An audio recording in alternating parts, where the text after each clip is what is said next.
Hello नमस्कार। इस video पर हम आपको बताएंगे लहसुन की सफल खेती कैसे कर सकते हैं। इस वीडियो के माध्यम से हम आपको विस्तार के साथ समझाने वाले हैं कि लहसुन की खेती आप सफल तरीके से अधिक उपज उत्पादन के लिए आपको कौन कौन से काम करने चाहिए, कंद बढ़ाने के लिए आपको क्या काम करना चाहिए।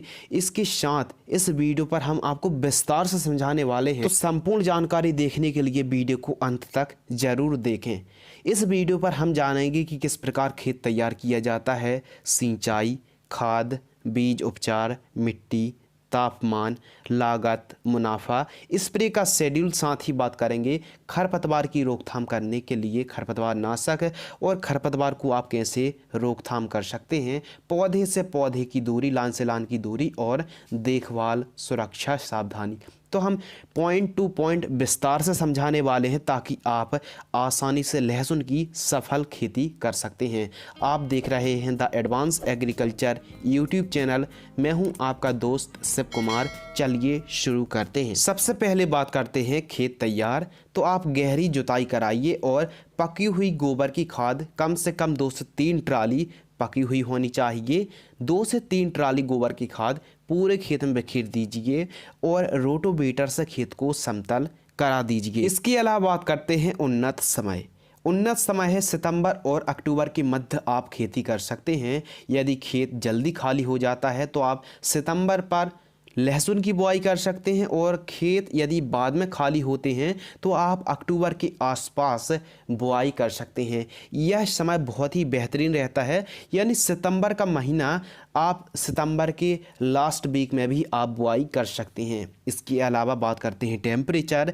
तो लहसुन की खेती करने के लिए तापमान 15 डिग्री सेल्सियस से लेकर 35-40 डिग्री सेल्सियस तक का टेम्परेचर अनुकूल रहता है। बात करते हैं मिट्टी यानी सॉइल। तो उपयुक्त जीवाश्म पदार्थ वाली मिट्टी पर आप लहसुन की खेती कर सकते हैं, लहसुन को उगा सकते हैं। काली दोमट, हल्की दोमट, पीली मिट्टी पर। और मृदा का पीएच 5.5 से 7 के आसपास पीएच रहना चाहिए। किसान भाइयों, बात करते हैं उन्नत किस्मों के बारे में। तो आकार के आधार पर, ड्यूरेशन के आधार पर और मिट्टी सॉइल के आधार पर ही वैरायटी का चयन करना चाहिए। जैसे ऊटी लहसुन, देसी लहसुन और G2 लहसुन, आप उन्नत वैरायटी का ही चयन करना चाहिए।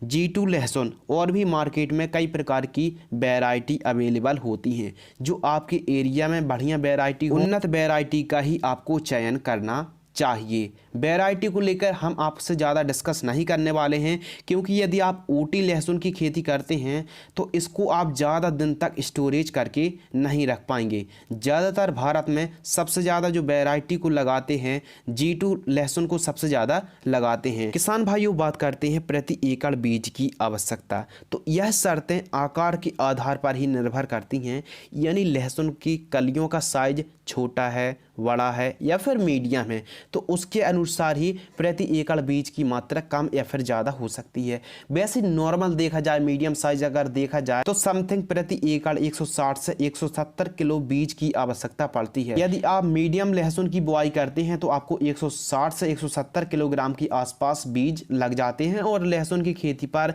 बीज ही सबसे ज़्यादा महंगा होता है। इसकी आगे भी हम बात करने वाले हैं। इसके अलावा किसान भाइयों, बात करते हैं बीज उपचार। क्योंकि बुआई करना और बुआई करने के बाद जब अंकुरण ठीक तरीके से नहीं होता है तो कहीं ना कहीं वैरायटी पर भी निर्भर करता है। और इसके अलावा आप बीज उपचार जरूर करें। बीज उपचार करने से फ़ायदा ये होता है कि जर्मिनेशन, अंकुरण ठीक तरीके से होता है। जो फंगस लगते हैं, सड़न और गलन की समस्या देखने के लिए मिलती है। तो यदि आप बीज उपचार करते हैं तो यह समस्या देखने के लिए नहीं मिलेगी। BASF कंपनी की झेलोरा फंगीसाइड आती है। 1 किलोग्राम लहसुन को आपको 2 ml से बीज उपचार आपको करना चाहिए। इसके अलावा लगभग 30 मिनट तक आपको छाव पर सुखाना चाहिए और आपको बुआई कर देनी चाहिए। इसके अलावा बात करते हैं किसान भाइयों, सबसे महत्वपूर्ण टॉपिक, बुआई के समय कौन सी खाद देनी चाहिए और कितनी मात्रा पर देनी चाहिए। तो जब आप बुआई कर रहे हैं तो उसी समय आप 1 बोरी DAP, 2 बोरी single super phosphate powder form वाली और 30 किलोग्राम MOP, म्यूरेट और पोटास, इन तीनों को मिक्स करके आपको प्रति एकड़ की दर से इस्तेमाल करना है। यदि आपकी मिट्टी कम उपजाऊ है तो आप डीएपी 2 बोरी ले लीजिए। और यदि आपकी मिट्टी उपजाऊ है, ठीक तरीके से उपज उत्पादन, हर फसलों का उपज उत्पादन ठीक तरीके से होता है, तो आप केवल और केवल 1 बोरी डीएपी इस्तेमाल करें। इसके अलावा किसान भाइयों बात करते हैं बुआई। तो बुआई की अलग अलग मेथड होती हैं, जैसे हाथों से ही बुआई की जाती है और मशीन से भी बुआई की जाती है। तो बुआई आप जिस तरीके से भी कर रहे हैं कृपया ध्यान दीजिए, पौधे से पौधे की दूरी यानी बीज से बीज की दूरी आपको रखनी है 3 से 4 इंच और लाइन से लाइन की दूरी भी आपको 3 से 4 इंच रखनी है। यह डिस्टेंस बहुत ही बेहतरीन होता है। किसान भाइयों बात करते हैं सिंचाई। तो सिंचाई आपको स्प्रिंकलर सिंचाई से करना चाहिए और आवश्यकता अनुसार ही आप सिंचाई करें। जैसे मिट्टी के हिसाब से आपको सिंचाई करनी चाहिए। लगभग 10 से 12 दिनों के अंतराल पर 10-10 या फिर 12-12 दिनों के अंतराल पर ही आपको सिंचाई करना चाहिए। सिंचाई पर आपको विशेष ध्यान रखना है, यानी आवश्यकता अनुसार ही सिंचाई आपको करना चाहिए। ऐसा नहीं है कि आप एकदम पानी ही पानी चला रहे हैं, नहीं, आपको आवश्यकता अनुसार ही थोड़ा सा सूखा सूखा कर सिंचाई करनी चाहिए। किसान भाइयों बात करते हैं पहली खाद। बुआई से जब आपने बुआई करी है तो बुआई से लगभग 30 से 35वें दिन आपको खाद देनी है। 1 बोरी यूरिया और उसी के साथ 5 किलोग्राम माइक्रो न्यूट्रिएंट्स फर्टिलाइजर्स और 5 किलोग्राम कैल्शियम नाइट्रेट। इन तीनों खादों को जब आपकी लहसुन की फसल लगभग बुआई से 30 से 35 दिन की होती है, इन खादों को दीजिए और आप सिंचाई कर दीजिए। इसके अलावा बात करते हैं दूसरी खाद। जब आपकी फसल 50 से 55 दिन की होती है तो आपको 35 किलोग्राम यूरिया और 5 किलोग्राम माइक्रोराइजा यानी के-मैक्स सुपर में आपको यही कॉम्बिनेशन मिल जाता है और उसी के साथ आप 3 किलोग्राम रीजेंट जीआर दानेदार कीटनाशक को भी आप दे सकते हैं। क्योंकि जब आपकी फसल 50 से 55 दिन की होती है तो जड़ों को काटने वाले कीट, कन्नों को काटने वाले कीटों का प्रकोप भी देखने के लिए मिलता है। तो दानेदार कीटनाशक का भी आप इस्तेमाल करें 3 किलोग्राम और यूरिया 35 किलोग्राम और साथ ही 5 किलोग्राम माइक्रोराइजा जैव बैक्टीरिया। इन सभी को मिक्स करके जब आपकी फसल 50 से 55 दिन की होती है तो आप इन खाद को जड़ों के पास देकर सिंचाई कर दीजिए। किसान भाइयों बात करते हैं निराई गुड़ाई। तो आपको लहसुन की फसल पर कम से कम 2 बार निराई गुड़ाई करना चाहिए। फर्स्ट निराई गुड़ाई आपको बुआई से लगभग 30 से 35 दिन जब आपकी फसल होती है तो फर्स्ट निराई गुड़ाई करनी चाहिए। सेकंड निराई गुड़ाई आपको 50 से 55 दिन के आसपास सेकंड निराई गुड़ाई करनी चाहिए और खरपतवार को बाहर निकाल देना चाहिए। तो आपको निराई और गुड़ाई करने से क्या फ़ायदा होता है कि कंद ठीक तरीके से बनते हैं, ठीक तरीके से ग्रोथ होता है और अपने ही फायदे हैं निराई गुड़ाई करने से। इसके अलावा बात करते हैं खरपतवार नाशक। तो हम आपको रेकमेंडेड बिल्कुल भी नहीं करेंगे कि आप खरपतवार नाशक का स्प्रे करें। आप सबसे बेस्ट है कि निराई गुड़ाई से मजदूरों की सहायता से ही खेत से खरपतवार को बाहर निकलवा देना चाहिए। यदि आपको मजदूर नहीं मिल रहे हैं तो आप अदामा इंडिया कंपनी की जो डेकल खरपतवार नाशक आती है 300 ml प्रति एकड़ की दर से स्प्रे करना चाहिए। कृपया ध्यान रखना है कि इस खरपतवार नाशक से फसल को झटका आता है और यदि सावधानी ना बरती जाए तो फसल डैमेज भी हो सकती है। तो ध्यान रखना है, पहले सिंचाई कर लीजिए, यानी कंद के पास, जड़ों के पास, तने के पास पर्याप्त मात्रा में नमी होना चाहिए। मेरे हिसाब से ज़्यादा बेहतर है कि आप मजदूरों की सहायता से ही, मजदूरों की मदद से ही आप निराई गुड़ाई करके खेत से खरपतवार को बाहर निकलवा लीजिए और मिट्टी को थोड़ा सा पलटवा लीजिए। और यदि आप खरपतवार नाशक का स्प्रे कर रहे हैं तो कृपया ध्यान दीजिए, लहसुन की फसल पीली भी पड़ सकती है और सावधानी आपको जरूर बरतनी चाहिए। अदामा इंडिया कंपनी की डेकल खरपतवार नाशक को 300 ml प्रति एकड़ की दर से स्प्रे आप कर सकते हैं। आपको जो बेहतर लगे आप उसका चयन कर सकते हैं। इसके अलावा बात करते हैं स्प्रे शेड्यूल। तो जब आपकी लहसुन की फसल 35 से 40 दिन की होती है, केवल और केवल आपको लहसुन की फसल पर एक स्प्रे करना है। जैसे थ्रिप्स का प्रकोप देखने के लिए मिलता है, कुछ कीट और कुछ फंगस, और एक रोग आता है जैसे जलेबी आकृति पत्ते होने लगते हैं यानी जलेबी रोग। केवल एक स्प्रे करना है। तो सिजेंटा कंपनी की अलीका इंसेक्टिसाइड 80 से 100 ml और उसी के साथ CM75 फंगिसाइड जिसमें कार्बेंडाजिम है और मैंकोजेब है तो 400 ग्राम, इन दोनों को मिक्स करके 140 से 150 लीटर पानी में सिलिकॉन चिप को मिलाकर स्प्रे आप कर सकते हैं। केवल और केवल लहसुन की फसल पर एक स्प्रे की ज़रूरत होती है जो हमने आपको बता दिया है। इसके अलावा बात करते हैं उत्पादन। तो उत्पादन निर्भर करता है आपकी कैसी मिट्टी है, आप कौन सी वैरायटी का चयन किए हैं, आपकी मिट्टी कितनी उपजाऊ है, तो उसके अनुसार ही उपज और उत्पादन देखने के लिए मिलता है। वैसे बेसिकली देखा जाए तो 35 से 40 क्विंटल प्रति एकड़ की दर से उत्पादन होता है। किसान भाइयों बात करते हैं प्रति एकड़ खर्च। तो लहसुन की फसल पर सबसे ज़्यादा जो खर्च आता है, बीज को खरीदने पर सबसे ज़्यादा पैसे खर्च हो जाते हैं। 1 एकड़ पर अगर सब टोटल देखा जाए तो लगभग 30 से 35 हज़ार के आसपास 1 एकड़ का खर्च आता है। इसके अलावा बात करते हैं मुनाफा। तो 1 एकड़ में यदि मुनाफा की बात करें तो मुनाफा निर्भर करता है आपकी उपज उत्पादन में और रेट में।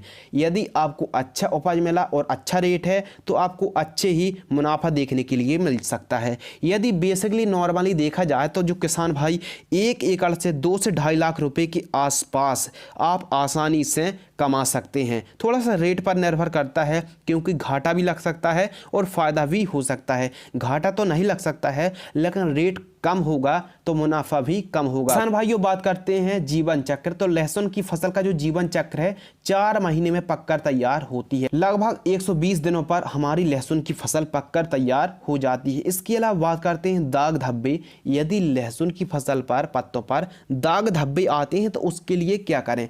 यदि बहुत ही अधिक मात्रा पर फंगस का प्रकोप है लहसुन की फसल पर तो जो हमने फर्स्ट स्प्रे बताया था उसी के साथ आप कीटाजिन 48% को 150 ml मिक्स कर सकते हैं।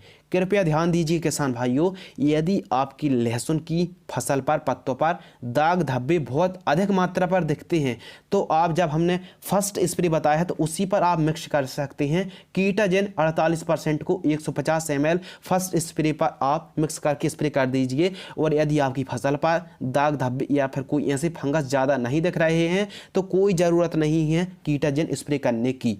सुरक्षा, सावधानी और देखरेख। कृपया ध्यान दीजिए, इस फसल पर देखरेख की ज़रूरत पड़ती है। यदि आप गेहूं, चना, मटर, सरसों, तुअर, बैगन की खेती करते हैं तो इन फसलों के मुकाबले आप ज़्यादा से ज़्यादा कमाई कर सकते हैं यदि आप लहसुन की खेती करते हैं तो। इसके अलावा किसान भाइयों 55 से 60 दिनों के बाद आपको यूरिया इस्तेमाल नहीं करनी चाहिए। इसके अलावा लहसुन के यदि पत्ते मुड़ रहे हैं जैसे थ्रिप्स है तो उसके लिए हमने आपको स्प्रे बता दिया कि अलीका का आप स्प्रे कर सकते हैं। फसल जब पककर तैयार हो जाए तो आप उखाड़कर 10 से 12 दिनों तक खेत पर वैसे ही पड़े रहने दें, यानी ठीक तरीके से धूप पर सूख जाए। इसके अलावा किसान भाइयों वीडियो के एंडिंग में हम आपको एक ही टिप्स देना चाहते हैं कि यदि आप लहसुन का कंद आकार में वृद्धि करना चाहते हैं, इंक्रीज करना चाहते हैं, चमक बढ़ाना चाहते हैं तो आप प्लांट ग्रोथ रेगुलेटर का भी आप स्प्रे भी कर सकते हैं और जड़ों के पास पिला भी सकते हैं। एक प्लांट ग्रोथ रेगुलेटर आती है पैक्लोबुटराजोल 23% SC प्लांट ग्रोथ रेगुलेटर जो आपको सिजेंटा कंपनी की कल्टार पर आपको यही टेक्निकल्स मिल जाता है। यदि आप स्प्रे कर रहे हैं तो प्लांट ग्रोथ रेगुलेटर आपको जो पैक्लोबुटराजोल है जब आपकी लहसुन की फसल 60 से 65 दिन की होती है तब आप 70 से 80 ml 1 एकड़ पर स्प्रे करना है। लेकिन जब आप स्प्रे कर रहे हों तो जड़ों के पास अच्छी मात्रा पर पर्याप्त मात्रा पर नमी होगी तभी आपको पैक्लोबुटराजोल यानी कल्टार की अच्छे रिजल्ट मिलेंगे। कल्टार से कंद के आकार में वृद्धि होती है, यह स्वाभाविक सी बात है, लेकिन आपको सावधानी यदि ना बरती जाए तो आपको रिजल्ट बिल्कुल भी नहीं मिलेंगे। सावधानी आपको ये रखनी है कल्टार को स्प्रे करते समय कि पर्याप्त मात्रा में नमी होना बहुत ही जरूरी है। इसको आप जड़ों के पास पिला भी सकते हैं, बाल्टी पर घोलकर जब आप पानी देते हैं तो उसी टाइम आप दे भी सकते हैं। यदि आप स्प्रे कर रहे हैं तो जड़ों के पास पर्याप्त मात्रा में नमी होना चाहिए। हम बार बार रिपीट कर रहे हैं, निराई गुड़ाई आपको जरूर करनी चाहिए। कम से कम एक बार तो आप जरूर कर दें जब आपकी फसल 45 दिन के आसपास की होती है और उसके बाद आप अपने हिसाब से जो हमने खाद का शेड्यूल बता दिया है 2 खाद दे दीजिए और 1 स्प्रे कर दीजिए, आपको बेहतरीन रिजल्ट मिलेंगे। यदि किसान भाइयों बेनिफिशियल की बात की जाए तो रेट पर निर्भर करता है बेनिफिट की हमको कितना मुनाफा हो पाएगा। यदि रेट अच्छा मिलता है तो तो हमको काफ़ी अच्छा मुनाफा देखने के लिए मिलता है। यदि किसान भाइयों बिक्री की बात करें तो 4,000 से 5,000 रुपये प्रति क्विंटल के आसपास का रेट मिल जाता है। रेट कम भी हो सकता है और अधिक भी हो सकता है। तो किसान भाइयों ये थी लहसुन की संपूर्ण जानकारी, उन्नत खेती। इस प्रकार यदि आप खेती करेंगे तो आपको काफ़ी हेल्प हो सकती है, काफ़ी मदद हो सकती है। तो आपको यह वीडियो पसंद आती है तो वीडियो को आप ज़रूर लाइक करें, किसान हित पर इस वीडियो को शेयर जरूर करें। तो मिलते हैं कुछ और महत्वपूर्ण और ज्ञानवर्धक जानकारी के साथ, तब तक के लिए धन्यवाद, नमस्कार।